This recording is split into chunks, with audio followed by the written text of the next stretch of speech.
वफाक और पख्तूनख्वा हुकूमत के माबैन खैबर पख्तूनख्वा के तरक्याती मनसूबे खत्म करने की दौड़। वफाक के PSDP से खैबर पख्तूनख्वा के 91 मनसूबे खत्म करने के मुकाबले में खैबर पख्तूनख्वा हुकूमत ने 391 तरक्याती मनसूबे खत्म कर दिए। इन मनसूबों में सड़कों के 45, सेहत के 36, तालीम के 23, खेलों के 10 मनसूबे शामिल हैं।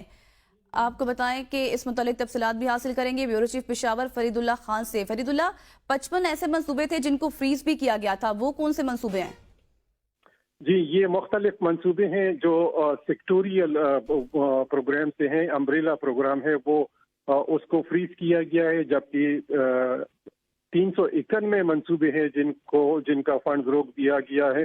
और जो प्लानिंग डिवीजन है उनका मौक़िफ़ है कि इस सूबे को 473 अरब रुपए से ज्यादा की बचत होगी।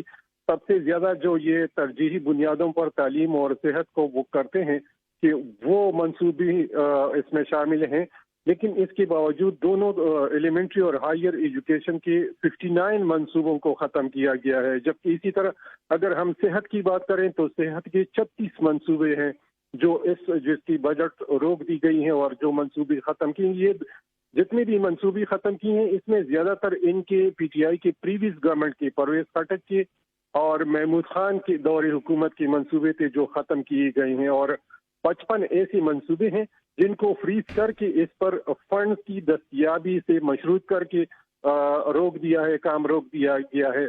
जैसे मजमूई तौर पर अगर हम देखें तो 601 मंसूबे ऐसे हैं जो किसी न किसी तरीके से इस पे काम रोक दिया गया है। जी सही, बहुत शुक्रिया। ब्यूरो चीफ पेशावर फरीदुल्लाह खान इस मुतालिक तफसीलात से आगाह कर